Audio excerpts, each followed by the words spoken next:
We really appreciate your time in sharing your message in this moment with us. The first female commander-in-chief to lead this organization. What does that mean to you to hold this title? You know, this was never my intention to do this, but I am so humbled and grateful for this opportunity. It is unlike any other veteran service organization. We are combat veterans, and so for me to lead over 1 million, nearly 1.5 million combat veterans in this venue means the world to me, that they have their trust and faith in me, and I will do everything in my power to make sure that our organization advances the way it should and to take care of every veteran, not just female veterans, but every veteran in the best way possible. When we think of the VFW, I imagine people have an idea of who the VFW represents. This is a longtime male-dominated organization, but the face of service in the modern era has changed. How do you plan to make sure the VFW represents all veterans? Oh, it is all about advocacy on Capitol Hill. That is where we get all of our business done.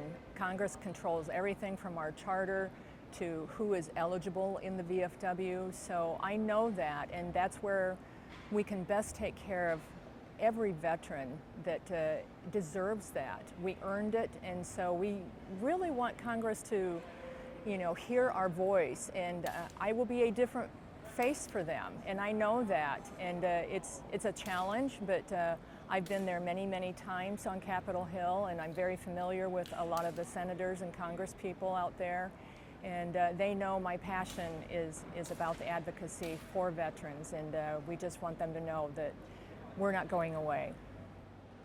There are people out there who, when they think of the VFW, they think they know who that veteran is, who's connected to the organization. This is likely a male in our minds, a white male, and likely from the Vietnam era when we think in our heads of what that veteran looks like. Why is it important to have the conversation about the changing face of the VFW? Thank you for that question.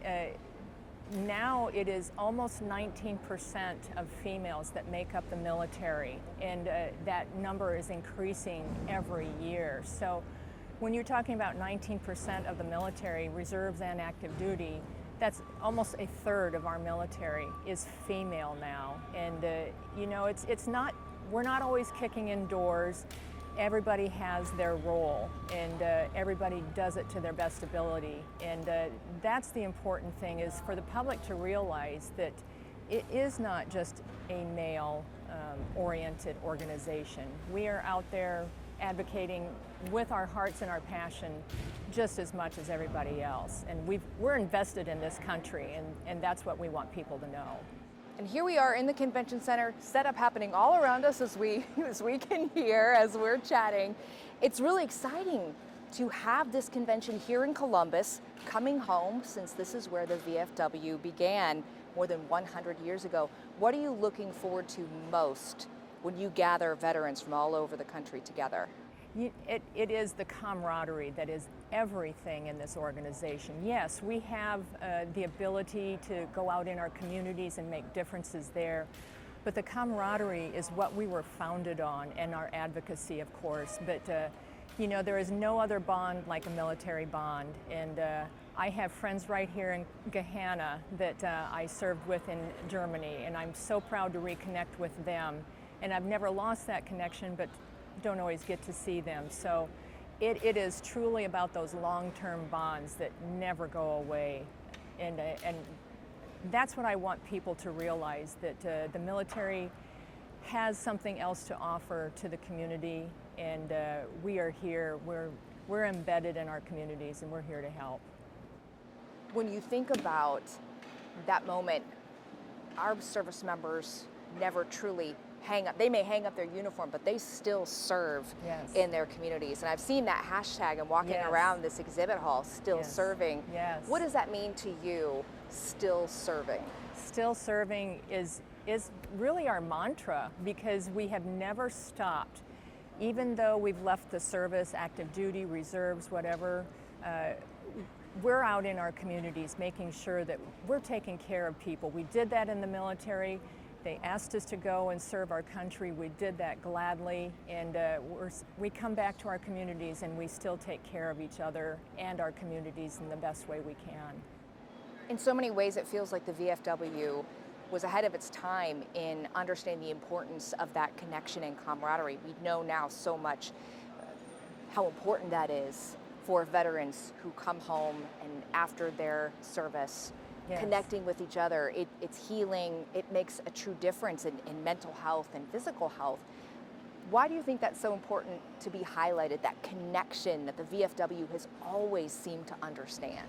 You know, we are so different from other service organizations, and they are wonderful at what they do, but the Veterans of Foreign Wars has that special connection. We had boots on ground on foreign soil or water or air, and you know, whenever we see somebody with that right shoulder patch on, we know that they've been there and done that, and you know, that's our connection. We see that, and we know that they've, you know, been where I have or where somebody else has been, and that's immeasurable. And to be here in Columbus, where it all began, it full circle. I hope that our founding fathers, there was 13 that stopped in a tailor shop and said, we need to take care of ourselves, and we need to make sure that we do it for other people, and that's how it started. I hope they would be proud of me for coming full circle.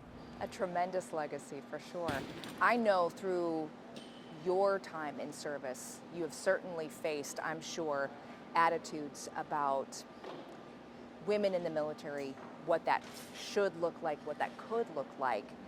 How do you think that prepares you for this role now, becoming the first female commander-in-chief? Well, you know, I joined in 1977. I was a WAC, Women's Army Corps, when we first came in. And I was part of all that transition the following year when we integrated in with the males, and we were expected to do everything that they did. And, you know, it was about time, because we were expected to do most everything that men did anyway, so we should get that recognition. And to come full circle, you know, I spent 36 years on active duty and reserve time. My military experience is what absolutely prepared me for this. I've seen some of the best and the worst treatments of not just females, but males also, that felt underappreciated or undervalued. And that's what I'm hopeful to change is, you know, if you served honorably, you know, respect that person for that. It's not just about the gender. It's not just about that aspect of what we have done. It is, you served, you are a veteran. I am a veteran first. I know I happen to be female, but I am a veteran first. When you think about the message that you want people to know about this organization, because this feels like such an exciting jumping off point. It's a new era. What's your message to the public and other veterans out there about the VFW and where this organization goes next? I'd like the public to understand that we are not Grandpa's smoky old bar anymore. It is not about a building. We are an organization of veterans, of people, of men and women that have served. Yes, we have canteens and bars, but that's not all we are. And I want people to realize that is not the only thing that we have to offer. We go out and we make sure, my post goes out and makes sure that veterans during Christmas time have Christmas baskets for their families that do not have enough food, that are food insecure. You know, so many other posts go out and visit veterans in their home, mow their lawns for them, go grocery shopping, takes them to medical appointments, and does not charge a dime for that. You know, that's what we do out of the goodness of our heart, because they served and we need to take care of them. When you think about the wider impact in all of those ways, this convention really is a celebration of that work and the work that's to come. What are you most excited to celebrate as you gather this weekend? Oh, it is about the celebration of a new era, really. And it's not just about me, although I know it is historical, it is just about ushering in a new era of veterans. There are so many younger veterans that feel like they don't have time, or they are not quite interested yet, or they don't understand what the VFW is. But I want people to understand that the veterans of foreign wars are everywhere in the public, and we have so much more to offer, and all you have to do is ask us, and we will be there gladly to help. We really appreciate your time. Congratulations on this appointment. I know it's going to be a fantastic weekend. Anything we didn't talk about that you would like to add? You know, I just want people to know it. I certainly appreciate being the first female, but again, I am a veteran first in this organization, and I want people to understand I will advocate fiercely for every veteran on Capitol Hill. That is my passion, because I know that's where we get our work done, and I just want the public to know that that's how we best take care of our own.